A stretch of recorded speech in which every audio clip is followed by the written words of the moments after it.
Welcome to Dream by Design with Melissa Banks. I'm your host, Melissa Banks. I'm excited you decided to join us today. Today, we have another amazing woman. She's going to share her journey with us and how she's been able to keep going despite the circumstances and create the life that she loves and have today. Our guest today is author Lauren Martin. Welcome to the show, Lauren. Thank you so much for being here today.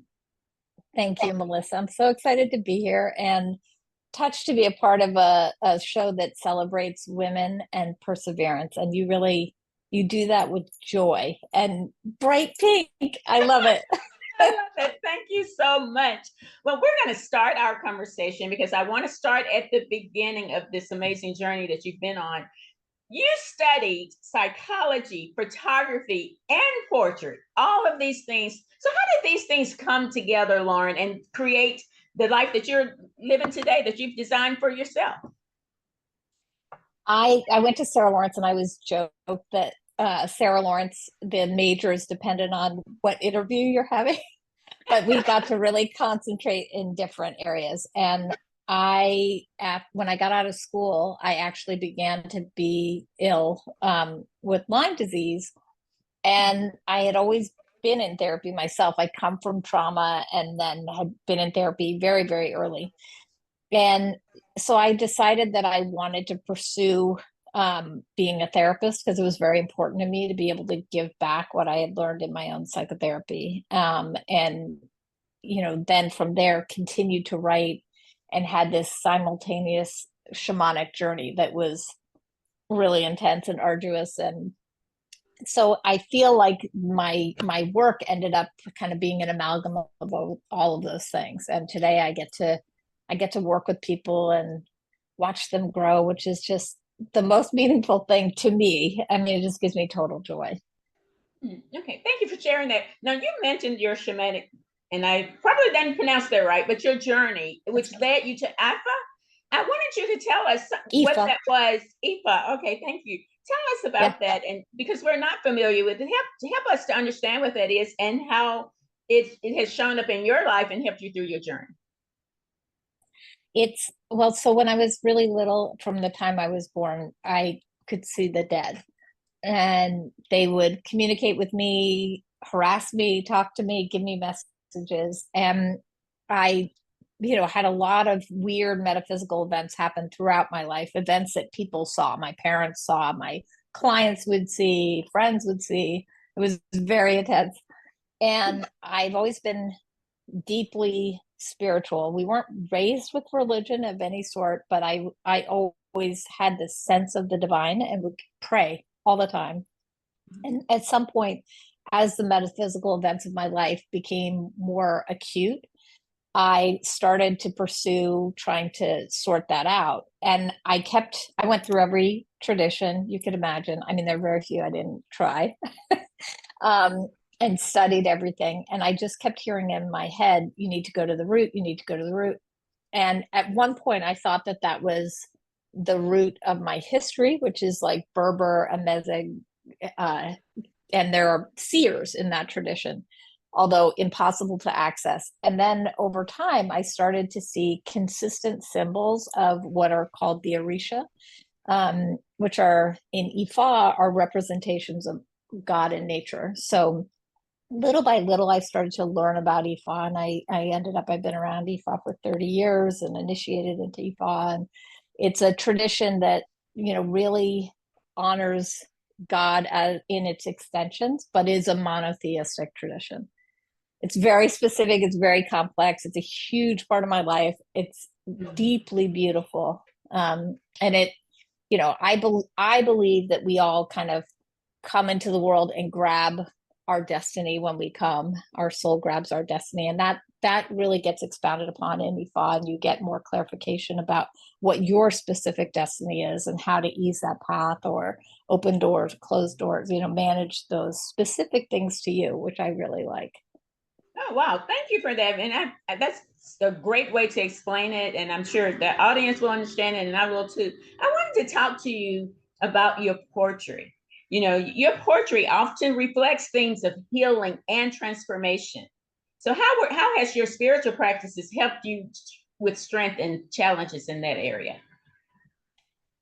I feel like, one of my favorite poems in the book talks about kind of the betrayal and abuse by a spiritual teacher, which happens in every religion, unfortunately, because human beings make mistakes and go with their baser needs and feelings and impulses. But I think one of the things that has been so key to me is that deep in my soul, I have always felt this sense of kindness as the most important thing, that's the shared communion we all have, that in God's wish, that we go through what we go through, but we find a way to clear that pain and see the purity of the other soul, and we can share that in our kindness, and theirs is reciprocated. And so I think one of the things that I was reflecting upon it when I wrote that poem, was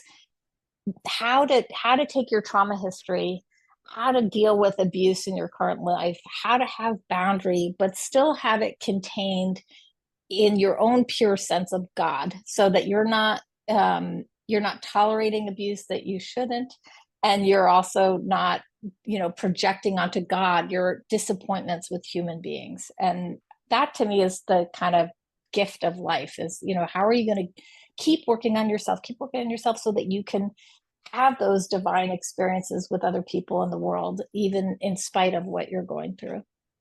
I love that. I love that so much, Lauren, because in my history, and you've heard, if you follow me at all, you've heard me talk about my history and some of the things that I went through that for a long, long time, I have to be honest with you, stagnated me. And I would have never opened up my mouth to talk about those things. But once I began to talk about it, which I haven't talked about it that long, 2019 was the first time I publicly talked about it. But once I did, the healing I felt for myself was more than I could even explain to you right now. So as you were talking, I went back to that moment, and I can remember how I felt the very first time on a stage that I talked about some of the stuff that I had to overcome.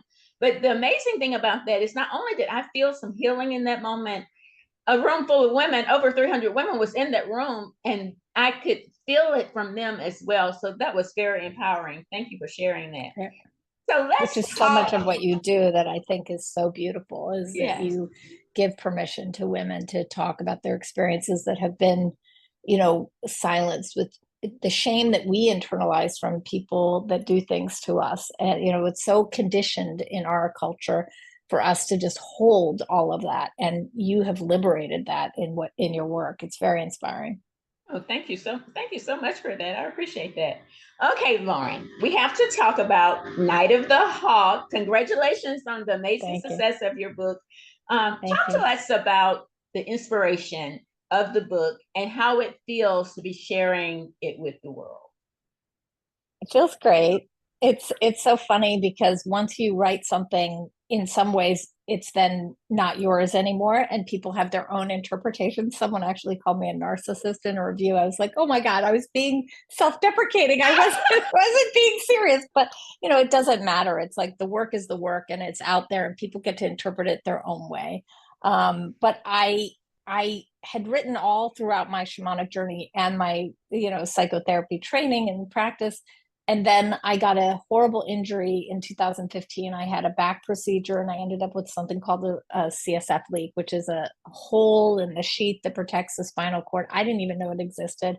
And then I was bedbound for 8 years. And it was so hard because I love people so much. I love to be out. I love to get to know people. I love to see what their lives are like. And I was sort of confined to bed with vertigo, nausea, and headache, and just had my practice, my wonderful patients, and my bedroom window. And so in that time, my sister said, you've written for so long, you should try to submit a book. We should put these things together and try to submit a book. And so I did, never thinking that it would get picked up, and it did. So it's been really an honor to feel like what I'm saying could impact other people, particularly because it is very much about all these very intense experiences of the injury, the health, the isolation of the shamanism, and yet somehow it still speaks to people. which I love. Do you feel that your collection of poems in this amazing book not only reflects your illness, it reflects the isolation? I mean, you just said 8 years. I don't think I knew it was 8 years. I mean, that is huge in itself. But do you think that all of that together help you navigate the challenges that you face? I think so. I mean, I think at the end of the day, in some ways, God has always been teaching me to deal with less, and that the experience of my life is about what I can leave in terms of the ripple in humanity. That's my hope and prayer, is that I have touched people in a positive way and that they can take that with them and be inspired to do more. So the things that I've gone through, I very early on accepted that my life was not going to be like other people. That traditionally there was always a medicine person in a community, and that person always lived outside the community but was taken care of by the community. And so I've always conceptualized myself as a person who is trying to do service for others and God. And I tried to, I mean, I'm not saying it wasn't frustrating. Trust me. I was like, oh my God, I'm still here. This is almost a decade. What is going on? I want to do my life. But at the same time, I do think that in the simplest forms, we are forced to refine our faith and our connection to other people and to God. So, Wow, that is just wonderful. I want to take a moment here to just thank you. If you're joining us late, this is Dream by Design with Melissa Banks. I'm excited you joined us today. I'm your host, Melissa Banks, and our guest today is author Lauren Martin. So I want to talk to you. You mentioned this platform, this show, Lauren. We talk about great success, the success of your books, of your products, of the things that you do. But oftentimes women show up looking perfect and like you just, everything is easy. You didn't face anything. But on this show, we want to celebrate the successes. But I want you to talk about a particular situation. I know you had the illness, but just a particular situation that you could have stopped at any moment. You could have said, nope, I'm not writing, I'm not doing anything, I'm just throwing my hands up, but you didn't. You said yes to the suggestion to move forward, and you're still saying yes. Talk to us about that and how you've been able to just say yes to you, say yes to moving forward and not giving up on you.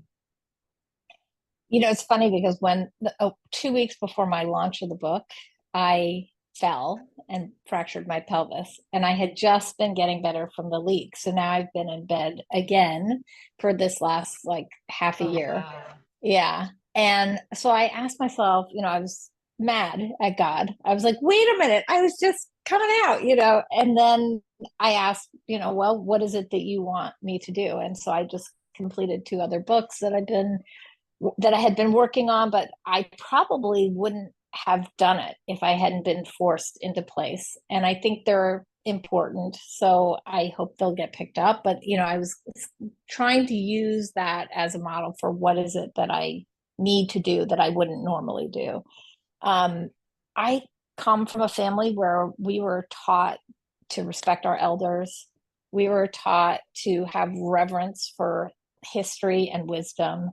And we were taught that we were lucky no matter what. I mean, I grew up eating organ meats and dried, warm powdered milk. So no matter what, we were always taught to appreciate the little things. And that has saved my behind so many times. I mean, that is what I have held on to. So trying always to take a hard situation. It doesn't mean not having your experience, because I also believe in being human, and processing what you feel is the only way through it. Like you said, when you share your deep core self, you give people permission to heal, and you heal.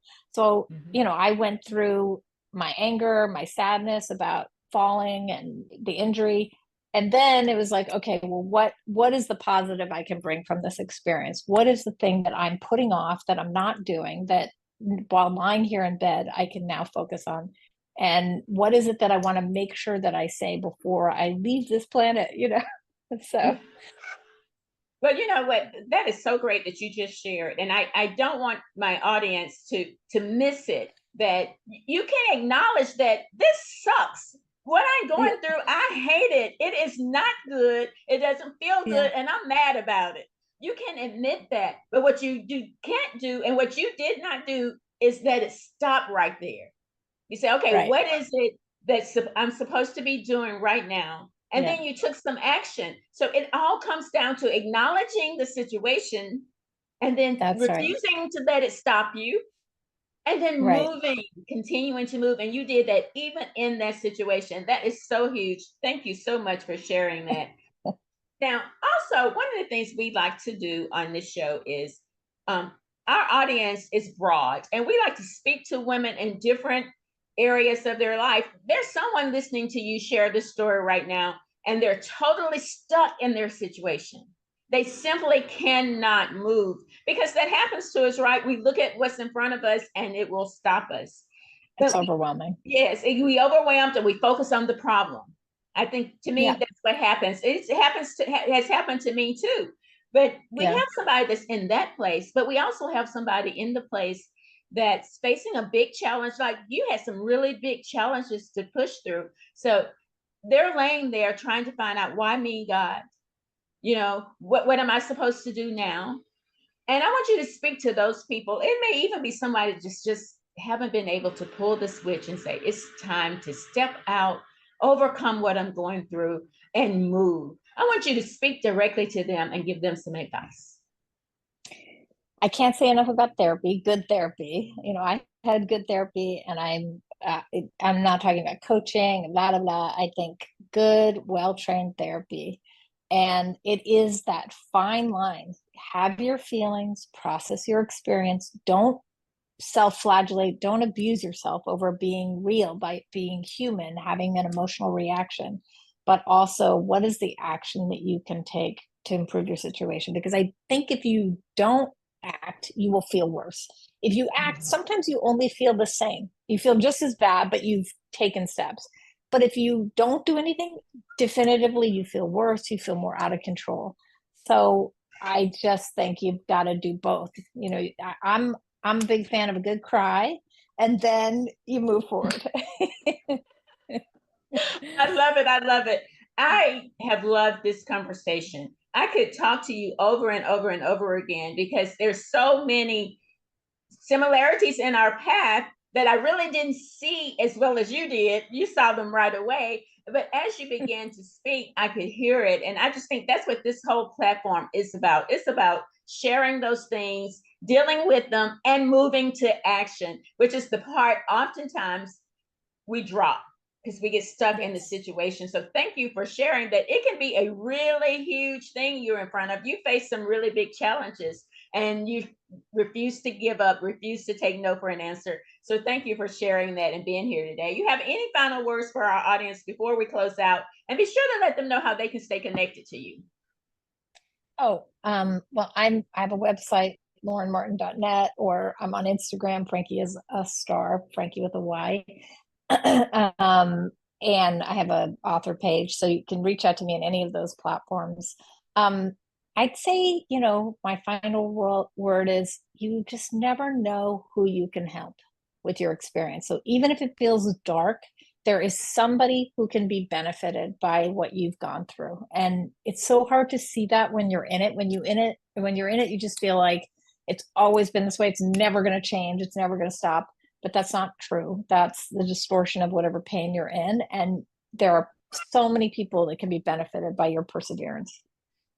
Oh, wow. Thank you. Thank you again for being here. You have helped so many people with your words today. And I just appreciate you so much. Thank you again for being here. Thank you And for having me. thank you to our audience for joining us for today's edition of Dream by Design with Melissa Banks. I'm your host, Melissa Banks, saying all your dreams are possible. Believe in yourself, work hard, and don't quit. Until next time, thank you for choosing Dream by Design with Melissa Banks, and you have an amazing day.